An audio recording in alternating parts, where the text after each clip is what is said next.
আমি আপনাদেরকে আজকে 15টা পয়েন্ট বলবো ইনশাআল্লাহ, বেশি বড় বড় করে না, জাস্ট সংক্ষিপ্ত করে 15টা পয়েন্ট। এই পয়েন্টগুলো আমাদেরকে রমাজানের আগেই নিজের মাথায় ঢুকাইতে হবে, পাক্কা নিয়াত করতে হবে আল্লাহ পাক যেন আমাকেও তৌফিক দেন, আপনাদের সবাইকে তৌফিক দান করেন।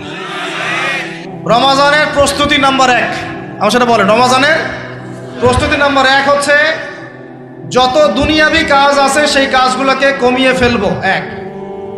দুনিয়াবি কাজগুলো কি করব, মানে দুনিয়াবি যত কাজ, যত ব্যস্ততা যা আছে এগুলোকে কমায় নিয়ে আসবো, যাতে রমজান মাসে আমাকে বেশি বাইরে দুনিয়াবি প্রয়োজনে বাইরে বের হইতে না হয়, বেশি ব্যস্ততা আমাকে দুনিয়ার জন্য না করতে হয়। মনে করেন যে আপনি চাইলে এখন যদি সামর্থ্য থাকে রমাদান এবং ঈদের বাজার করে রাখতে পারেন, কারণ লাইলাতুল কদর নষ্ট করে ঈদের বাজার, রমজানের অনেক রুহানিয়াত নষ্ট করে দেয় দুনিয়াবি বাজার ঘাট, তাই না? সবার সামর্থ্য হয় না, কিন্তু বড় বড় যে বিষয়গুলো আছে, বড় বড় খাবার, মৌলিক খাবার, এগুলো আপনি 2 মাসের জন্য বাসায় রাখতে পারেন যদি সামর্থ্য থাকে। সামর্থ্য নাই তাহলে সেটা আলাদা বিষয়। মোট কথা এটা শুধু একটা বিষয় বোঝাচ্ছি না, দুনিয়াবি যত ব্যস্ততা এগুলোকে কমায় রমাজানের জন্য প্রিপারেশন নিতে হবে। আল্লাহ পাক আমাদেরকে সবাইকে রমাদানের জন্য প্রিপারেশন নেওয়ার তৌফিক দান করেন। এটা হলো মনস্তাত্ত্বিক প্রিপারেশন, যে রমাদান আসতেছে, আমি শাবান মাসেই আমি আমার কাজগুলো গোছাই নিব যাতে রমজানে আমি ফারেক থাকি ইবাদতের জন্য। বুদ্ধিমানের কাজ না এটা, আল্লাহ পাক তৌফিক দান করেন, আমিন। 2 নম্বর হচ্ছে ভাই, রমাজানের আমরা সবাই 30টা সওম রাখবো বলে নিয়াত করি, আল্লাহ পাক তৌফিক দান করেন, আমিন।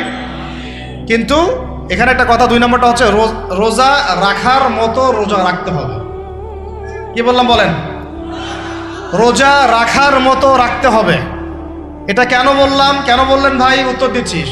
উপোস থাকা, না খেয়ে থাকা আর সওম রাখা এক জিনিস নয়। পানি ছেড়ে দেওয়া, খাবার ছেড়ে দেওয়া আর ইসলামী সওম এক জিনিস নয়। অনেক ধর্মের মানুষ খাবার পানি ছেড়ে দিয়ে থাকে, উপাস থাকে না?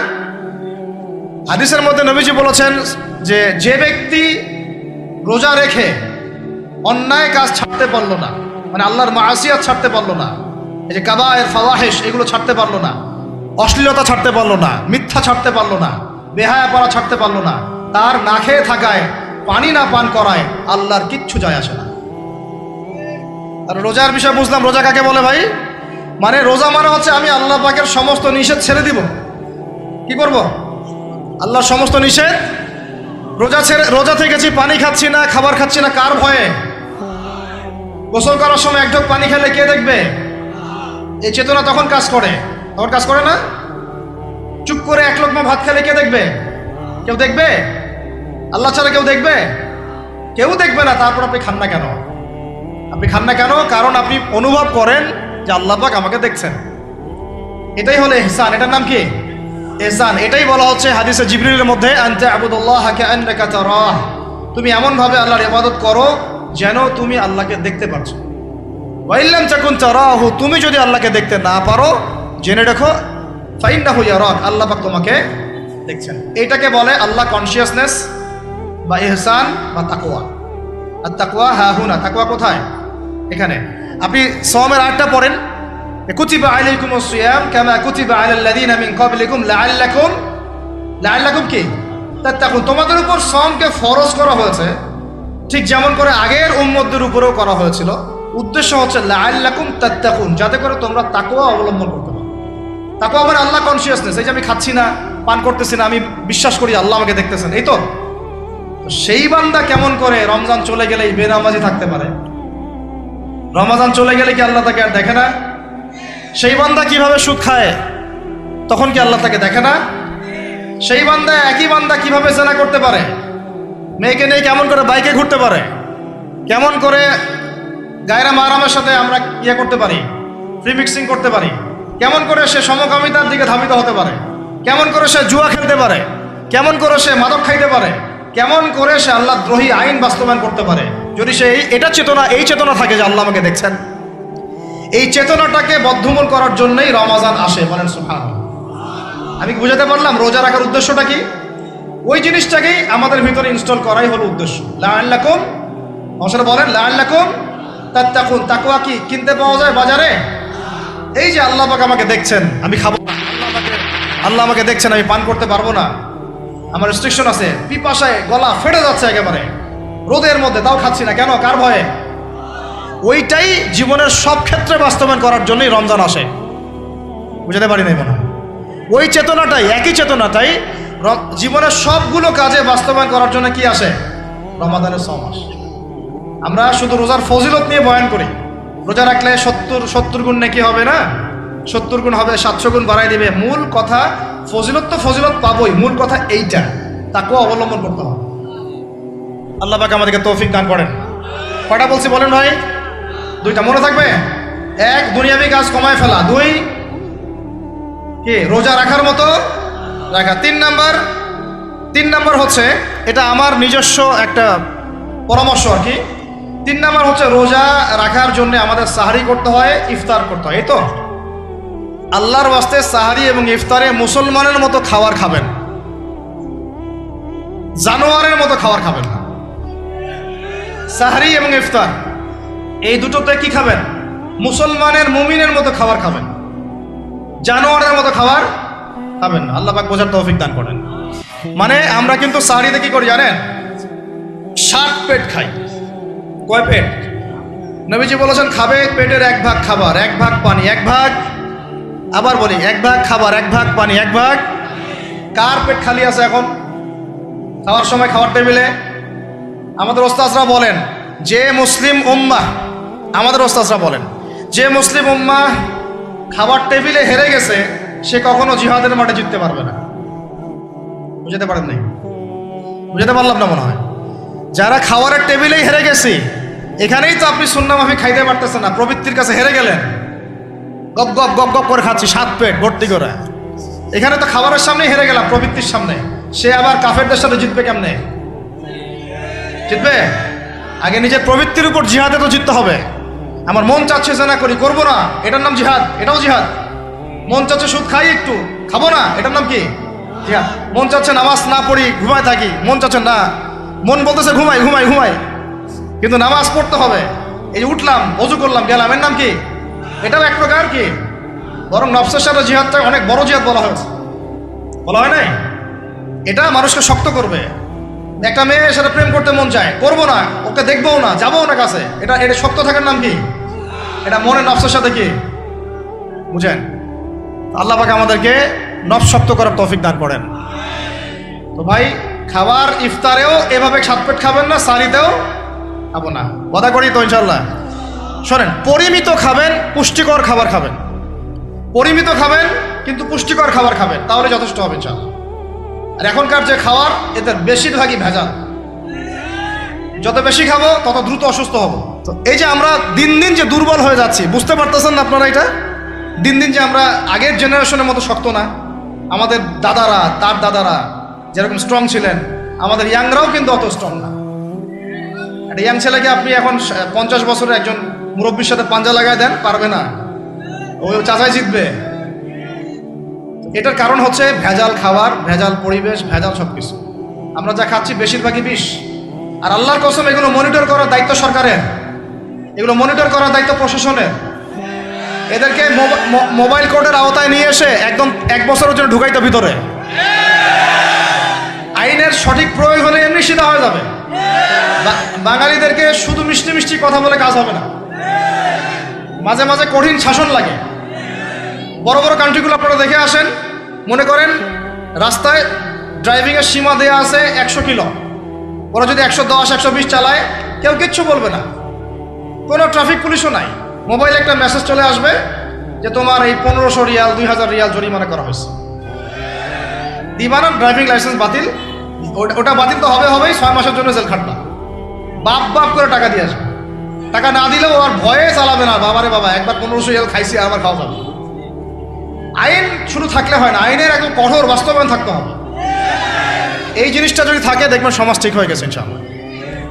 আল্লাহ পাক আমাদের সবাইকে কথাটা মন থেকে বোঝার তৌফিক দান করেন। আমরা কি কারো শত্রু? আমরা সবার শুভাকাঙ্ক্ষী। যদি এই জিনিসটা শক্তভাবে বাস্তবায়ন করা যায়, দেখবেন খাবারের ভেজাল এমনি বন্ধ হয়ে গেছে। মানুষকে মেরে ফেলতেছে খাবার দিয়ে, 3 দিনের বাসি তেল দিয়ে রান্না করছে, বললো একদম টাটকা রান্না, খেয়ে ফেলে। এই যে কোলেস্টেরল বেড়ে গেল, ক্যান্সার হচ্ছে। গরু ইঞ্জেকশন দিয়ে ফুলায় ফাবায় মোটা তাজা করে ফেলা করে নাই? কি অবস্থা মানুষের বুদ্ধি! চালের মধ্যে এটা মিশাচ্ছে, ডালের মধ্যে ওইটা মিশাচ্ছে, পানির মধ্যে কি মিশাই দিচ্ছে, ড্রেনের পানি বলতেছে মিনারেল ওয়াটার। হ্যাঁ, ডাব খাবেন, ডাবের পানি আগে ইঞ্জেকশন দিয়ে বের করে ফেলাইছে, আগে খাই ফেলছে, অল্প একটু বাকি আছে, ওটার দাম হাঁকাচ্ছে 150 টাকা। নিচ থেকে উপর পর্যন্ত আমাদের সমাজে খালি প্রতারণা চলতেছে। এই কারণে আমাদের উপর থেকে আল্লাহর রহমত দিন দিন উঠে যাচ্ছে। আমাদেরকে সতর্ক হওয়া উচিত, আমাদেরকে সৎ হওয়া উচিত। সৎ হইতে পয়সা লাগে না, সৎ হইতে পয়সা লাগে। সবাই যার যার জায়গা থেকে ভালো হয়ে যায়, কিচ্ছু করা লাগবে না ইনশাল্লাহ। আপনি মাদক খায়েন না, কেউ জোর করে মাদক খাওয়াবে? আপনি নিজে সুদ খায়েন না, কেউ জোর করে সুদ খাওয়াবে? এখানে কেউ মাদকের দোকান দিল, আমরা খাই না, ও দোকান নিয়ে চলতে পারবে না? টামটোপলা বাঁধে চলে যাবে, কি করবে? যাইতে বাধ্য সে। আমরা খাইলে সে ব্যবসা করবে। আল্লাহর ওয়াস্তে আমরা কোনো রকম প্রতারণার কাছেও যাব না, হারামের কাছেও যাব না, এবং অন্যকে আমরা প্রতারিত করবো না ইনশাআল্লাহ। বাজার মার্কেটে একটা অনেক জটিল বিষয়। রমজান মাস আসলেই দেখবেন দাম বাড়া শুরু হয়েছে। এখনই অসাধু ব্যবসায়ী যারা, ওরা রিস্টোর করে ফেলাইছে, ওরা আবার সিন্ডিকেট করে ফেলবে যে এই দামের বাইরে যাবে না। তখন আবার দেখবেন যে সরকার বিপাকে পড়ে গেছে, দাম আর কন্ট্রোল করতে পারতেছে না, তখন ভর্তুকি দেওয়া লাগতেছে, আবার ওদেরকে আইনে আনা লাগতেছে। মানে আমরা নিজেরাই ঠিক নাই। কারা ঠিক নাই? আমরা নিজেরাই ঠিক নাই। এই কারণেই তো আমরা মানে আমাদের সমাজের উপর থেকে আল্লাহ পাকের রহমত বরকতটা উঠে যাচ্ছে দিন দিন। আপনি দেখে নিয়েন যে পণ্যের দাম এখন 200 টাকা, রমজান মাস আসলে দেখবেন 250 টাকা 300 টাকা বাড়াই দিচ্ছে। এটা ব্যবসায়ীরা করবে, অনেকেই, অনেক অসাধু ব্যবসায়ী করবে, এটা অনেকেই করবে, এখনো চলতেছে। আমাদের বাংলাদেশে এমন কিছু নাই যেটা উৎপন্ন হয় না। আমরা যদি আমাদের এখানে সঠিক জাকাত ভিত্তিক অর্থনীতি থাকতো, এবং সততা থাকতো, ইনসাফ থাকতো, আমানত থাকতো, আমাদের জিনিস আমরা খেয়ে শেষ করতে পারতাম না, এরপর বাকিটা রপ্তানি করতে পারতাম। অনেক কথা ভাই, এগুলো অর্থনীতির বিষয়, আরেকদিন কথা হবে ইনশাআল্লাহ। রমজানে আসছি যেহেতু, এতটুকু নসিহত করি। 3 নাম্বার, যে ভাই আমরা এমনভাবে খাবো না যে খাওয়ার মনে হয় জানোয়ারের খাওয়া। ঠিক আছে ভাই, পুষ্টিকর খাবার খাবো, কিন্তু পরিমাণে কম। কম বলতে কি একবারে কম না, আপনার প্রয়োজন অনুযায়ী 3 ভাগ করে, 1 ভাগ খাবার, 1 ভাগ পানি, 1 ভাগ ফাঁকা, সুন্নাহ অনুযায়ী। আল্লাহ পাক তৌফিক দান করেন, আমিন। 4 নাম্বার হচ্ছে রমাদান মাস মানেই কোরআন। রমাদান মাস মানে কি? এই রমজানে আমরা সবাই বেশি থেকে বেশি কোরআন তেলাওয়াত করবো ইনশাআল্লাহ। কারা কারা পারি হাত তুলি, আলহামদুলিল্লাহ, হাত নামান। সবাই পারেন কোরআন তেলাওয়াত? মাশাআল্লাহ মাশাআল্লাহ। এটাই তো চাই, বাংলাদেশের ঘরে ঘরে প্রত্যেক ব্যক্তি যেন কোরআন তেলাওয়াত করা জানে, এটাই তো আমরা চাই। এমন যদি হয় যে 100% মানুষ কোরআন তেলাওয়াত করতে পারে, 16 কোটি মুসলিম, দিন কায়েম হয়ে যাবে ইনশাআল্লাহ। ইনশাআল্লাহ ইনশাআল্লাহ। ভিতরে কাজগুলো করেন, আল্লাহ পাক তৌফিক দান করেন। তো ভাই, কোরআন আমরা রমজানে বেশি থেকে বেশি পড়বো ইনশাআল্লাহ ভাই, ঠিক আছে? যারা পারি না, একটা লিমিট ফিক্স করি, কমপক্ষে দিনে 1 পারা, দিনে কমপক্ষে 1 পারা, তাহলে 30 দিনে 1 খতম হবে। ওকে, আরো বেশি পারি 2 পারা, তাহলে 2 খতম হবে। আরো বেশি পারি 3 পারা। এমন আমাদের ইমামদের যুগে, আমাদের 4 ইমামদের যুগে, সলফে সালিহিনদের যুগে প্রতিদিনই 1টা করে খতম দিতেন তারা। সুবহানাল্লাহ। তাদের সময় আল্লাহ বরকত দিয়েছিলেন, সুবহানাল্লাহ। সারা রাত জেগে তেলাওয়াত করতেছেন, নামাজ পড়তেছেন, দিনের বেলা তেলাওয়াত করতেছেন। রমজান মাস হচ্ছে কোরআন নাজিলের মাস। এই মাসে যে হতভাগা কোরআন পড়তে পারলো না, তার জন্য আফসোস করা ছাড়া কিছু করার নাই। রমজান মাসে কোরআন আগে পড়বো, কোরআন শিখবো, না পারলে কি করবো? না পারলে 1 মাসে শিখবো, অন্যকে শেখাবো, কোরআনের দার্স দিব, কোরআনের মাহফিল হবে, কোরআনের তাবলিগ হবে, কোরআন নিয়ে আলোচনা হবে ইনশাআল্লাহ। আমরা জানবো কোরআনের মধ্যে কি আছে। এটা জানার সবচেয়ে উত্তম মাস হচ্ছে কি? রমাদান। আল্লাহ পাক তৌফিক দান করেন, আমিন। যারা আমরা আরবি জানি টুকটাক ভাঙাচোরা, তারা আমরা এটার অর্থ পড়বো ইনশাআল্লাহ। যারা আমরা আলেম ওলামা আছে অনেকেই, যারা ইফতা দিয়েছি, দাওরা দিয়েছি, বা আমরা তালেব ইলম ওলামা ইকরাম যারা আছে, আমরা এই কোরআনের তাফসিরগুলো পড়বো ইনশাআল্লাহ। মানে কোরআনময় রমাদান, কোরআনময় কি? এবং চেষ্টা করবেন, আমার খুব ইচ্ছা হয় যদি আল্লাহ পাক আমাকে ক্ষমতা দিতেন, তৌফিক দিতেন, আমার ইচ্ছা হয় যে রমজান মাসে বাংলাদেশের যত মসজিদ আছে সমস্ত মসজিদে কোরআন শিক্ষা ফ্রি হয়ে যাবে। ভালো উদ্যোগ না? বাংলাদেশে কত মসজিদ আছে? 1000 না লাখ? লাখ না কোটি? হয়তো কোটি কোটি মসজিদ থাকতে পারে। প্রত্যেকটা মসজিদে যদি বিনামূল্যে কোরআন শিক্ষা কার্যক্রম করা যেত রমজান মাসে, 1 মাসে আপনি দেখতেন প্রায় মিনিমাম 5 কোটি মানুষকে কোরআন শেখানো যেত।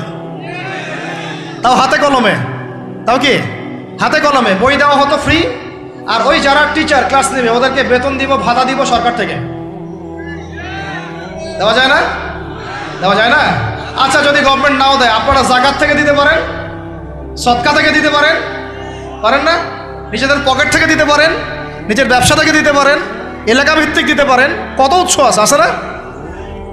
যদি এভাবে প্রত্যেকটা মসজিদ থেকে কোরআন শিক্ষা কার্যক্রম চালু করা হয় রমজান মাসে, আমরা দোয়া করি আল্লাহ পাক যেন এই কথাটা পৌঁছে দেন উপরের লেভেলে, এবং তারা উদ্যোগ নেয়। জানি না উদ্যোগ নেবে কিনা, আমাদের দায়িত্ব পৌঁছে দিলাম। তো অ্যাটলিস্ট যদি সবগুলো মসজিদে নাও হয়, প্রত্যেকটা এলাকায় যদি একটা করে মসজিদও হয়, তবুও দেখবেন কয়েক কোটি মানুষকে কোরআন শেখানো যাবে ইনশাআল্লাহ। কোরআন ছাড়া এই জাতিকে আপনি ফিরাতে পারবেন না। কোরআন ছাড়া এই যুবকদেরকে মাদক থেকে ফেরানো যাবে না। কোরআন ছাড়া এই যুবকদেরকে জেনা থেকে ফেরানো যাবে না। এই টিকটক প্রজন্ম হয়ে এরা নষ্ট হয়ে গেছে, শেষ হয়ে গেছে। বাংলাদেশে আশঙ্কাজনক হারে এখন সমকামিতা বাড়তেছে। আশঙ্কাজনক হারে এখন জেনা, ব্যভিচার, পরকীয়া এগুলো বেড়ে গেছে। মাদক দ্রব্যের কি ছয়লাভ, এই যে গুন্ডামি, মাস্তানি, ছিনতাই কারা করতেছে? যারা ইয়াং ছেলে পেলে এরা করতেছে। এদেরকে ফিরাইতে হইলে কোরআন ছাড়া কোনো গতি নাই। আইয়ামে জাহেলিয়াতের সেই মানুষগুলো কোরআনের আলোয় শ্রেষ্ঠ মানুষে পরিণত হয়েছে। কথা বুঝতে পারেন নাই? আইয়ামে জাহেলিয়াতের সেই মানুষগুলা যারা একসময় নিজের মেয়েকে দাফন করেছিল জীবন্ত। ইন্না লিল্লাহি ওয়া ইন্না ইলাইহি রাজিউন। চিন্তা করা যায়? আপনি আপনার মেয়েকে দাফন করতে পারবেন জীবন্ত? পারবেন? বলেন। এরকম মানুষ যারা এই কাজ করেছিল, তারা কোরআনের সংস্পর্শে এসে সোনার মানুষে পরিণত হয়েছে। এই কিতাব আল্লাহ পাক নাজিল করেছেন ওই ঘরের উপরে উঠিয়ে রাখার জন্য না, মাঝে মাঝে বের করবো, ধুলা মুছবো, চুমু খাবো, রেখে দিব, এই জন্য না। বাবা মারা গেছে, খুললাম, পড়লাম, সব বক্সায় দিলাম, এই জন্য না। শুধু এই কিতাব আল্লাহ পাক নাজিল করেছেন যারা আমরা হৃদয়ে ধারণ করি। কোথায় ধারণ করি? তো হৃদয়ে ধারণ করবো তো তখনই যখন আমি বেশি তেলাওয়াত করব, বেশি বেশি পড়বো, সবাইকে পড়াবো, শেখাবো। আল্লাহ পাক আমাদের সবাইকে কোরআনের বিপ্লব ঘটানোর তৌফিক দান করেন, আমিন। তো প্রিয় ভাইরা, 4 নম্বর কাজ, কোরআন শিখবো, পড়বো, শেখাবো, দর্শ দিব। কোরআনের একদম বিপ্লব। রমজান মাসে ইনশাআল্লাহ কোরআনময় রমাদান হবে ইনশাআল্লাহ। রমজান মাসে অন্য কোনো বইও পড়ার দরকার নেই প্রয়োজনে। কোরআন পড়েন, হাদিস পড়েন আর কোরআন পড়েন। কোরআন এবং হাদিস, অন্য কোনো বই, বিষয়ভিত্তিক বই পড়ার দরকার নাই। আর অ্যাটলিস্ট 1 মাস আপনি না পড়েন। এরপরে আসি 5 নাম্বার। একটু বড় হয়ে যাচ্ছে যদিও, আমি সংক্ষিপ্ত করে বোঝাচ্ছি, শোনেন। 5 নাম্বার হচ্ছে রমাদান মাসে, একটু ধৈর্য ধরেন। রমাদান মাসে আমরা ফরজ ইবাদতগুলোকে সর্বোচ্চ গুরুত্ব দিব ইনশাআল্লাহ। যেমন সবার আগে কি? সালাত। এই একটাই পথ, সালাত। সালাত নাই, ইসলাম নাই। সালাত নাই, সে ব্যক্তি মুসলিম না। সোজা কথা শোনেন, সালাত অস্বীকার করে সে ব্যক্তি মুসলিম না। নবীজি বলছেন, মান তারাকা সালাতান মুতাআম্মিদান ফাকাদ কাফারা। কেউ যদি ইচ্ছা করে সালাতকে অস্বীকার করে, ছেড়ে দেয়, সে ব্যক্তি কি হয়? কাফারা, কুফরি করে। সালাত না পড়ার কারণে ইমামগণ বলেছেন তাকে মুসলমানদের কবরস্থানে দাফনও করবা না। কোন কোন ইমাম বলেছেন তাকে জানাজাও দিবা না। কোন কোন ইমাম বলেছেন তাকে জেলখানায় বন্দি করে রাখবা। কোন কোন ইমাম বলেছেন তাকে মৃত্যুদণ্ডের শাস্তি দিবা। আমি এমনি এমনি বলতেছি না, ইমামদের কওলগুলো পড়ে দেখেন। নামাজ না পড়াটা যেমন তেমন পাপ না তো, ইচ্ছা হইলে পড়লাম, ইচ্ছা হইলে পড়লাম না, এমন না। যারা নামাজি তারাও যদি নামাজে সচেতন না হয়, তাদের জন্যও শাস্তি আছে, নাউযুবিল্লাহ। ফাওয়াইলুল লিল মুসাল্লিন আল্লাযীনা হুম আন সালাতিহিম সাহুন আল্লাযীনা হুম ইউরাউনা ওয়া ইয়ামনাউনাল মাউন। এখানে বলা হচ্ছে মুসল্লিদের জন্যও দুর্ভোগ, যে মুসল্লিরা নামাজ সম্পর্কে গাফেল, উদাসীন। আবার যারা মানুষকে দেখানোর জন্য নামাজ পড়ে এবং এই যে ছোটখাটো সাহায্য করতে অস্বীকৃতি জানায়, সূরা মাউন পড়েন, তাহলে মুসল্লিদের জন্য গাফেলতির যদি শাস্তি হয়, তাহলে যারা পড়ে না ওদের কি হবে বলেন? ওই যে ওই সূরাটা কি জানি নাম, মুজাম্মিল না মুদ্দাসির, হাফেজে কোরআন কে আছে? মা সালাকাকুম ফি সাকার। জাহান্নামে যখন ঢুকানো হবে, এই ফেরেশতারা জিজ্ঞাসা করবে, কিসে তোমাদেরকে জাহান্নামে নিয়ে আসলো? কি পাপ করছিলা? তারা বলবে, তখন তারা বলবে ক্বালু, তারা বলবে, ওই জাহান্নামীরা বলবে, লাম নাকু মিনাল মুসাল্লিন। কি বলবে তারা? লাম নাকু মিনাল মুসাল্লিন, আমরা মুসল্লি ছিলাম না, আমরা নামাজ পড়তাম না। তাহলে বেনামাজির পরিণতি কি বলেন? জাহান্নাম। ওয়ালাম নাকু নুতঈমুল মিসকিন, আর আমরা মিসকিনদেরকে খাবার দিতাম না। সুবহানাল্লাহ। আল্লাহ পাক আমাদেরকে সালাত আদায় করার তৌফিক দান করেন। রমাদান মাসে শক্ত করে নামাজ ধরবেন ইনশাআল্লাহ, আল্লাহ পাক তৌফিক দান করেন। 5 ওয়াক্ত নামাজ চেষ্টা করব জামাতে পড়ার জন্য। যদি জামাত ছুটেও যায় তাও পরে জামাত করে নেবেন, সেটাও না পড়েন অ্যাটলিস্ট বাসায় পড়বেন। রাজি আছেন? এই যুবকরা কি হলো, বসো বসো, অল্প সময় বসেন। আরে আপনাদের চেয়ে আমার তারা বেশি, আমি 4 ঘন্টা সফর করে আসছি, আবার 4 ঘন্টা সফর করতে হবে আমাকে। আপনারা তো এখান থেকে বাসায় চলে যাবেন, যার বাসায়। এত ব্যস্ত কেন? বসেন। এখন কথা হচ্ছে যে নামাজের সাথে আরো অনেক ফরজ আছে না? যেমন পর্দা কি ফরজ না? ফরজ না? যাকাত ফরজ না? ফরজ না? তারপরে আল্লাহ পাকের আনুগত্য করা, এটা ফরজ না? ফরজ না? রসুলের আনুগত্য, তাওহীদ ফরজ না? সুন্নত। এই জিনিসগুলো, ফরজগুলোকে শক্ত করে ধরবো ইনশাআল্লাহ। রাজি আছেন? 4 নম্বর হচ্ছে রমজান, এটা কি 5 নম্বর না? 5 নম্বর রমজান মাসে ফরজ ইবাদতগুলোতে সর্বোচ্চ গুরুত্ব দিব ইনশাআল্লাহ। রাজি? 6 নম্বর হচ্ছে, এটা কত 6 বলছি? 5। 6 নম্বর হচ্ছে ফরজের পাশাপাশি সুন্নত এবং নফলের পাবন্দি। ফরজের পাশাপাশি সুন্নত এবং নফলের পাবন্দি মানে দেখেন, ফরজ নামাজের আগে পিছে অনেক নামাজ আছে না সুন্নত? দৈনিক 12 রাকাত সুন্নত যে ব্যক্তি পড়বে তার জন্য জান্নাতে ঘর নির্মাণ করা হবে। কোন 12 রাকাত? ফজরের আগে 2, ফজরের আগে, জোহরের আগে 4, তারপরে 2, তারপরে মাগরিবের পরে, এশার পরে, মোট কত হইল? 12। এই 12 রাকাত নামাজ যে ব্যক্তি দৈনিক পড়বে তার জন্য জান্নাতে ঘর নির্মাণ করা হবে ইনশাআল্লাহ। তো রমজান ছাড়া এগুলো ধরার উত্তম কোনো সময় আছে? অনেক সময় মিস হয়ে যায়, রমজানে যেন ধরি আমরা, আল্লাহ পাক তৌফিক দান করেন। এর পাশাপাশি দেখেন দৈনন্দিন অনেক সুন্নতের আমল আছে না? বিভিন্ন কাজের দোয়া, মাসনুন দোয়া, জিকির আজকার, এগুলো আছে না? এই প্রত্যেকটা কাজকে শক্ত করে আঁকড়ে ধরবো ইনশাআল্লাহ, আল্লাহ পাক তৌফিক দান করেন। আমিন। যে কাজটা করবেন তার আগে জেনে নেবেন ওই কাজটা কিভাবে করলে সুন্নত হবে। সকালে উঠে এক দৌড় দিয়ে বাথরুমে যাবেন না, উঠে আগে বসবেন, চোখ ঘষবেন, মুখ থেকে ঘুমের ভাব দূর করবেন, তারপরে বলবেন আলহামদুলিল্লাহ আল্লাযী আহইয়ানা বা'দা মা আমাতানা ওয়া ইলাইহিন নুশুর। তারপরে আপনি যাবেন আস্তে আস্তে বাথরুমে, বাম পা দিয়ে ঢুকলেন, ইস্তেঞ্জা করলেন, ডান পা দিয়ে বের হবেন। ঢোকার সময় দোয়া আছে, আল্লাহুম্মা ইন্নী আউযু বিকা মিনাল খুবসি ওয়াল খাবাইস। বের হওয়ার সময় আলহামদুলিল্লাহ আল্লাযী আযহাবা আনিল আযান ওয়া আফানি গুফরানাকা, দোয়া আছে। এগুলো সুন্নাহ মোতাবেক কাজ করবেন। বুঝাতে পারতেছি? কাপড় পরবেন, যে কোনো কাপড় পরবেন না। যে কাপড় যে সুন্নত নবী পরতেন সেই সুন্নত পরবেন। চেহারা নবীর মতো হতে হবে, ক্লিন শেপ চেহারা চলবে না, ক্লিন শেপ চেহারা চলবে না। অনেকে মনে করেন যে এটা তো ফরজ কিছু না, এত তাচ্ছিল্য করেন কেন? এটাকে শেভ করা মানে হলো নবীর সুন্নতকে জবাই করা। বুঝাতে পারি নাই? এক মুষ্টি রেখে কাটেন, সেটা আলাদা ইস্যু, আলাদা মাসালা। পুরুষের চেহারায় দাঁড়িয়ে থাকতেই হবে, মাস্ট বি। পোশাক আশাক থাকতেই হবে নবীর মতো। আমরা আমাদের সংস্কৃতি নিয়ে গর্বিত না? গর্বিত না? ইসলামিক সংস্কৃতি কোনো দেশ, জাতি, বর্ণ নির্দিষ্ট করে আসে না, সবার জন্যে। আমাদের নবী কি আরবদের নবী না পুরো বিশ্বের নবী?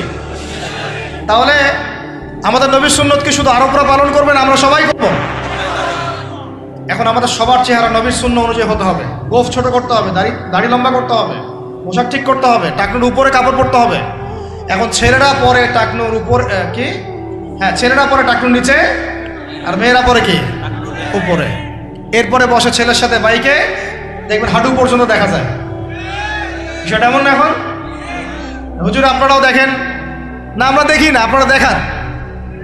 আমরা কি করি না? আমরা দেখি না, বরং আপনারা দেখান। দেখালে আমরা চোখটা সরাই বলি আউযু বিল্লাহি মিনাশ শাইতানির রাজিম। চোখে বললে আমরা কি বলি? আউযু বিল্লাহি মিনাশ শাইতানির রাজিম। এখন আসেন, আমাদের পোশাক আশাক, কথাবার্তা, চলাফেরা, আমল, খাওয়া, ঘুম, ব্যবসা বাণিজ্য যা আছে, রাজনীতি, অর্থনীতি, সমাজনীতি, সব কিছু নবীর সুন্নাহ মাফিক ঢেলে সাজাইতে হবে। রাজি কি না? রমজান মাসে এটা নিয়াত করা যাবে ইনশাআল্লাহ? ইনশাআল্লাহ, আল্লাহ পাক তৌফিক দান করেন। আমিন। কয়টা বলছি ভাই? 6টা। 7টা? 6টা। 7 নম্বর আসেন ভাই। 7 নম্বর হচ্ছে আমরা কোনো অবস্থায় হারাম কোনো রিজিকে যাব না। রাজি? রোজা রাখতেছেন, ইবাদত করতেছেন, নামাজ পড়তেছেন, তারাবি পড়বেন, অনেক কিছু করবেন। এবার এদিকে রিজিকে সুদ, এদিকে রিজিকে ঘুষ, রিজিকে এখানে দুর্নীতি, এখানে করাপশন, এখানে মাপে কম দেওয়া, একটা ইবাদতও কবুল হবে না। হারাম রিজিক থাকলে বিশ্বাস করেন, আমি এমনি কথা বলতেছি না, নবী সাল্লাল্লাহু আলাইহি ওয়াসাল্লাম বলেছেন ইন্নাল্লাহা তাইয়্যিব লা ইউকবালু ইল্লা তাইয়্যিব, আল্লাহ পবিত্র, আল্লাহ পবিত্র ছাড়া গ্রহণ করেন না, কবুল করেন না। মুসাফিরের দোয়া আল্লাহ ফিরায় দেন না, সেই মুসাফির যদি হারাম খায় সেই দোয়াও কবুল হচ্ছে না। একজন মুসাফির হাত তুলে দোয়া করছিলেন, নবীজি বলছেন মাথায় ধুলা, গায়ের কাপড় ঠিক নাই, মুসাফির সেজদায় আল্লাহর কাছে দোয়া করছে, হাত তুলে দোয়া করছে, আল্লাহ আমাকে এইটা দাও, ওইটা দাও, ওইটা দাও, ইয়া রব্বি ইয়া রব্বি ইয়া রব্বি। নবীজি বলছেন এই ব্যক্তি যদিও মুসাফির, কিন্তু কিভাবে তার দোয়া কবুল হতে পারে? তার পানীয়টা হারাম, তার খাবারটা হারাম, তার পোশাকটা হারাম। যেতে পারছে ভাই? এমনিতে মুসাফিরের দোয়া কবুল হয়, তিন ব্যক্তির দোয়া আল্লাহ ফিরায় দেন না। কয় ব্যক্তি? এক নাম্বার হচ্ছে মুসাফির, দুই নাম্বার হচ্ছে কি সন্তানের জন্য পিতামাতার দোয়া, আর তিন নাম্বার কি মাজলুমের দোয়া। মাশাআল্লাহ, আপনারা জানেন ভালোই। মাজলুম মানে কি? যার উপর জুলুম করা হয়, যার উপর জুলুম করা হয়েছে। আমরা এখন কিন্তু সবাই মাজলুম, তাই না ভাই? পুরো মুসলিম উম্মাই এখন মাজলুম। ইনশাআল্লাহ এই অবস্থা থাকবে না। ইনশাআল্লাহ জালেম যেখানে জুলুম করবে পতন হবে, সমস্ত জালেমদের পতন বিশ্ব থেকে হবে ইনশাআল্লাহ। এটা সময়ের ব্যাপার। কিসের ব্যাপার? আল্লাহ পাক পরীক্ষা করছেন আমাদেরকে। ইসরায়েল সারা জীবন বোম মারতে থাকবে না ইনশাআল্লাহ তাআলা। ফিলিস্তিনের মা বোনরা এভাবে ধর্ষিত হবে না ইনশাআল্লাহ। একদিন ওই বাচ্চারা বড় হবে, ওরা যুদ্ধ করবে ইনশাআল্লাহ। এই ভাইরা যাদেরকে মারা হচ্ছে, এই লীলা খেলা চলবে না ইনশাআল্লাহ। ইনশাআল্লাহ তাআলা এই হাদিসের উপর বাস্তবায়ন হবে। কোন হাদিস? নবীজি বলেছেন লা তুকাতিলুনাল ইয়াহুদ, তোমরা অবশ্যই এই জালেম ইহুদিদের সাথে যুদ্ধ করবেই। ওয়ালা তাকতুলুনহুম, তোমরা অবশ্যই এদেরকে হত্যা করবেই। এমনকি ওরা পাথরের পিছনে লুকালেও হাত্তা ইয়াকুলুল হাজার ওয়াশ শাজার, পাথর গাছ কথা বলা শুরু করবে। ইয়া মুসলিম, হে মুসলিম সৈন্য, ইন্না ওয়ারাইল ইয়াহুদ তাআল ফাকতুলহু, আমার পিছনে ইহুদি লুকিয়ে আছে, ভয়ে লুকাইছে, আসো একে হত্যা করো। কে বলবে? পাথর গাছ কথা বলবে। এটা গাল গল্প রূপ কথা না। এখন যা দেখতেছেন এগুলো চিরস্থায়ী নয়। কথা প্রসঙ্গে চলে আসলো, তিন ব্যক্তির দোয়া আল্লাহ পাক ফেরত দেন না, মাজলুম, সন্তানের জন্য পিতামাতার দোয়া এবং মুসাফিরের দোয়া। কিন্তু যদি রিজিক হারাম হয় তাহলে হবে না। তাহলে আমাদের নসিহত নাম্বার কত? এটা 7। আমরা কোনো অবস্থায় হারাম রিজিকে সম্পৃক্ত হব না। রোজা রেখে তো মোটেই না, এবং এটা চর্চা করব যাতে করে আমরা হারাম থেকে বেঁচে থাকতে পারি। ঠিক আছে ভাই? 8 নাম্বার হচ্ছে আমরা রমজান মাসে সবার জাকাতগুলো দিয়ে দিব ইনশাআল্লাহ। জাকাত যাদের ফরজ হয়েছে আল্লাহর রাস্তায় জাকাত দিয়ে দেন। জাকাত দিবেন না, এটাও জাহান্নামে যাওয়ার অন্যতম কারণ। ওই সম্পদগুলোকে এভাবে গলানো হবে, গলিয়ে মুখে, গালে, পার্শ্বদেশে, চামড়ায় লাগিয়ে দেওয়া হবে। নাউজুবিল্লাহ। সূরা তওবায় আছে। এটা কোন সূরায়?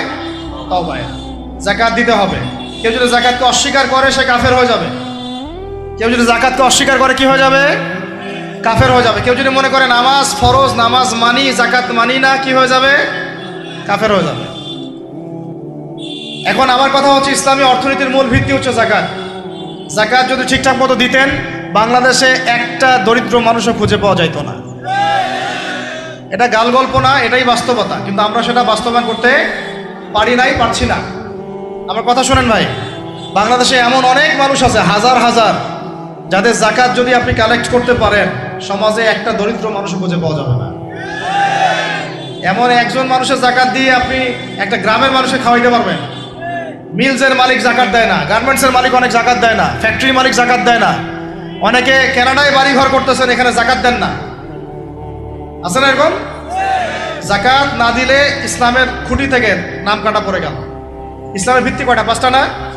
তাওহীদের পরে কি সালাত না? সালাতের পরেই কি যাকাত, তারপরে না রমাদান এবং হজ, তাই না বিষয়টা? আল্লাহ পাক আমাদেরকে ইসলামের এই 5টা পিলারের অন্যতম পিলার যাকাতের উপর আমল করার তৌফিক দান করেন। কয়টা বললাম ভাই? 8টা। 9 নাম্বার হচ্ছে যাকাত যাদের ফরজ হয় না। আচ্ছা, যাকাত সম্পর্কে 2টা কথা। যাকাত কিন্তু সোনারও যাকাত আসে, রূপারও যাকাত আসে, এই গবাদি পশুরও যাকাত আসে, আবার কৃষি জমিরও কিন্তু যাকাত আসে। কৃষি জমির ফসলের কি হয় জাকাত আছে, ওটাকে ওসর বলা হয়। আমরা অনেকে এটা জানিও না। ওলামা কেরামদের সাথে পরামর্শ করবেন আপনার সম্পদের জাকাত আসছে কি না, এটা নিসাব পরিমাণ হলে বের করে ফেলতে হবে। আল্লাহ পাক আমাদেরকে জাকাতগুলো বের করার তৌফিক দান করেন।